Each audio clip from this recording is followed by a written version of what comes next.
Itulah dia laporan terkini tentang status vaksinasi buat penduduk Malaysia. Jadi apa yang kita ada sekarang, hampir 830,000 warga emas dan hampir 1.8 juta rakyat Malaysia dan penerima dos lengkap vaksin jenis Sinovac masih belum mendapat dos penggalak mereka. Takut tak, Farah? Takut? Takut. Gelak, Doktor. Baik, kita nak kenalkan Dr. Rosnah Ramli, pakar perunding Perubatan Kesihatan Awam Bahagian Kawalan Penyakit Kementerian Kesihatan Malaysia, juga merangkap pengurusi Jawatankuasa Komunikasi Strategik COVID-19 KKM. Yes, terima kasih Doktor kerana bersama kita pagi ini. Jadi kita nak bertanya soalan pertama ni yang sangat takut ni, status vaksinasi COVID-19. Jadi seperti yang kita katakan dalam story kita sebelum ni kan, banyak rakyat takut tiba-tiba hilang status vaksin mereka macam tak ada vaksin langsung. Adakah ini benar atau tidak? Okey, saya nak perbetulkan sebenarnya. Okey. Sebenarnya yang hilang status vaksin tu di MySejahtera.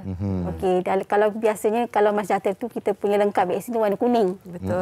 Jadi bermula pada 1 April status tu jadi tidak lengkap ditukar warna putih. Jadi macam inilah Itu adalah fully vaccinated ataupun lengkap vaksinasi. Warna kuning kat sini kan. Okey. So kalau tidak mengambil dos penggalak selepas 31 Mac, dia akan bertukar menjadi putih. Ya, putih Iaitu dan juga tidak lengkap. Vaksinasi tidak lengkap ataupun not fully vaccinated lah. Partially vaccinated. Yes. Tak adalah hilang terus. Tak ada. Cuma status di MySejahtera. Di sini Bila status di MySejahtera kata tidak lengkap, adakah mereka juga hilang kelebihan mereka untuk macam makan di luar, pergi shopping mall ke bagaimana? Ada larangan? Hak mereka untuk keluar makan aktiviti yang lain tu tak hilang. Tak hilang, masih boleh lagi. Cumanya sekarang ni mengikut SOP yang terkini, syarat ataupun untuk melakukan aktiviti luar tu adalah bergantung kepada status lengkap vaksin primer. Jadi kalau yang dah tak ambil booster tapi dia ambil primer tu lengkap, tak kisahlah dos tu sama ada. Kalau vaksin tu 2 dos, lengkap 2 dos. Kalau vaksin tu 1 dos lah. Dia ada vaksin berbeza-beza kan. Jadi berdasarkan kepada status vaksin primer. Lengkap vaksin primer, bukan kepada status booster. Cumanya hilang di MySejahtera lah.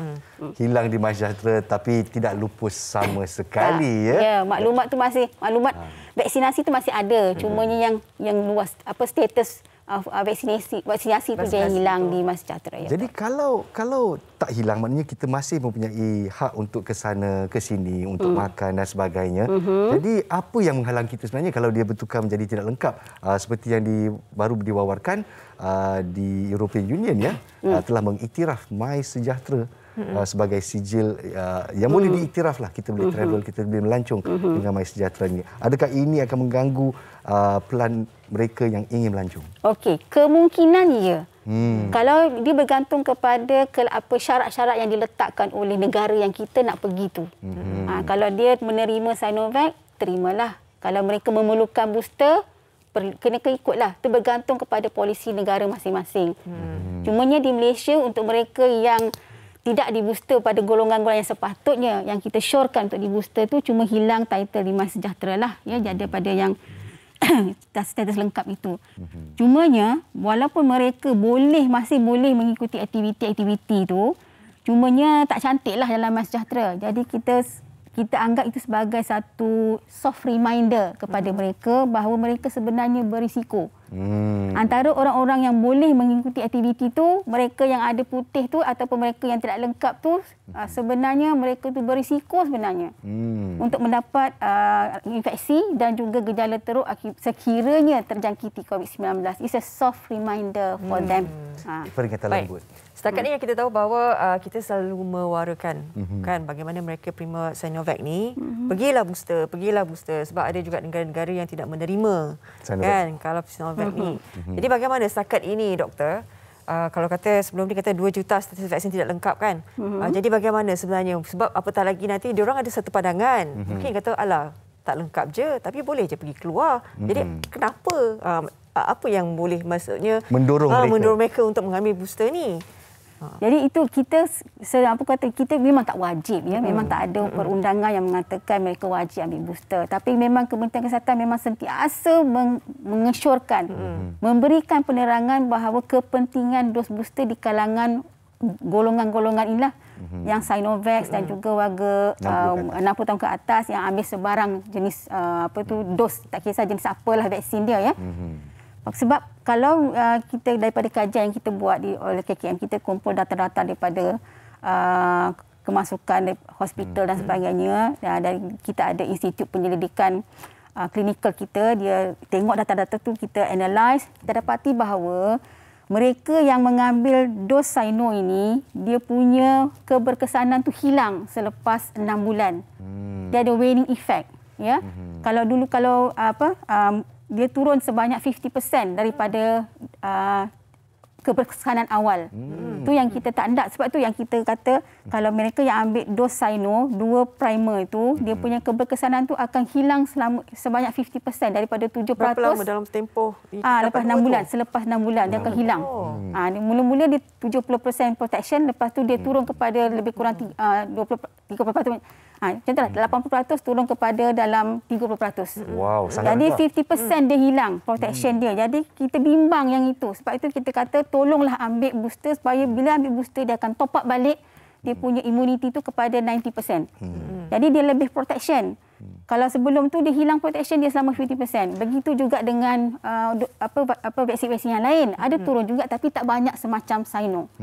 Dia turun 20% sahaja yang vaksin jenis lain. Macam mana pula status mereka yang mengambil primer Sinovac sebanyak 2 dos pertama dan kedua? Tapi penggalak dia pun Sinovac juga sebab ada sebelum ini yang mengatakan bahawa kalau ambil Sino untuk penggalak kena ambil dos keempat. Betul ataupun salah? Sila terangkan doktor. Bukan. Sebenarnya memang kita syorkan supaya mereka yang ambil dos primer jenis Sino, maknanya 2 dos Sino, dan kita kata kalau dia ambil heterologous, kita ambil jenis vaksin yang lain Pfizer ataupun AZ, peningkatan itu adalah sangat bagus kepada 90%. Kalau dia ambil 3 Sino, peningkatan juga tapi kurang berbanding dengan kalau dia ambil Pfizer ataupun AZ. Tapi kita akur ramai yang nak juga Sino. Jadi as long as you are boosted, as long you ambil dos penggalak dan terlindung, ambillah. Jadi kalau misalnya dengan Pfizer AZ, Sino Pfizer, Sino AZ 90%, 93 ke 90%. Tapi dengan Sino dia dapat 90 pun alhamdulillah. Ataupun 89 ke alhamdulillah. As long you are protected. As long dilindungi supaya you punya keberkesanan top up balik jadi 90%. Itu yang kita Tapi hendak. satunya kalau netizen ni kan, orang-orang kita ni, masyarakat di luar sana, ada segelintir lah daripada mereka yang kata lah kadang-kadang diorang ni cakap je. Diorang ni sekarang ni nak bukti tau doktor. Macam doktor cakap tadi, sekurang-kurangnya ada penjelasan bahawa kebanyakan daripada Sinovac ni dia punya ni begini-begini datanya. Bagaimana KKM perlu menghadapi segelintir mereka masyarakat yang sebegini? Kita memang selalu share data kita. Kita memang ada tiap-tiap minggu, tiap-tiap hari sebenarnya pun kita ambil data daripada hospital kita. Banyak kes masuk ke ward, jadi kita analisa data tu kenapa jadi macam dan sebagainya, dan kita bermesyuarat tiap-tiap minggu, kita berdiskus tentang apa yang terjadi kepada masyarakat kita ya. Jadi benda tu kita share dalam Facebook pun. Jadi apa-apa pun kita tak pernah hide pun. Jadi kajian-kajian kita mendapati bahawa mereka yang telah di booster dia punya risiko untuk mereka mendapat jangkitan adalah 9 kali lebih daripada mereka yang tak ambil vaksin. Risiko ya. Begitu juga kalau misalnya mereka ambil booster, maknanya dos lengkap, primary campur booster, mereka tu dalam 90 kali lebih berisiko mendapat kebarangkalian mati. Berakhir dengan kematian akibat jangkitan COVID-19. Jadi benda ni kita share. Kita tak pernah tipu apa-apa pun. Memang kita letak supaya publik tahu inilah risikonya kalau tak ambil booster, kalau tak ambil dos penggalak. Saya setuju bila kita tengok website ataupun semua pelantar-pelantar daripada Kementerian Kesihatan Malaysia, mereka sangat tulus. KKM sangat tulus, dan saya sebagai rakyat Malaysia saya rasa bersyukur bila kita dapat info-info macam ni ya. Jadi untuk kita wrap up this session, saya sarankan ini adalah masalah persepsi daripada rakyat Malaysia.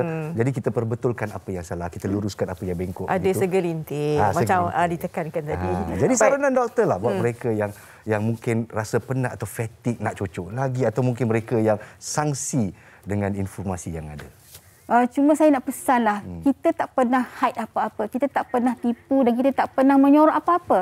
menjadi tanggungjawab Kementerian Kesihatan menjaga keselamatan dan apa-apa yang kita sarankan tu mestilah berdasarkan kepada evidence di luar negara dan juga di dalam negara. Kita tidak pernah kata orang kata keputusan pun bukan dibuat oleh seorang.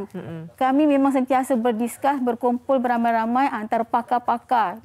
Dalam KKM banyak pakar kan, ramai pakar dan berbagai bidang.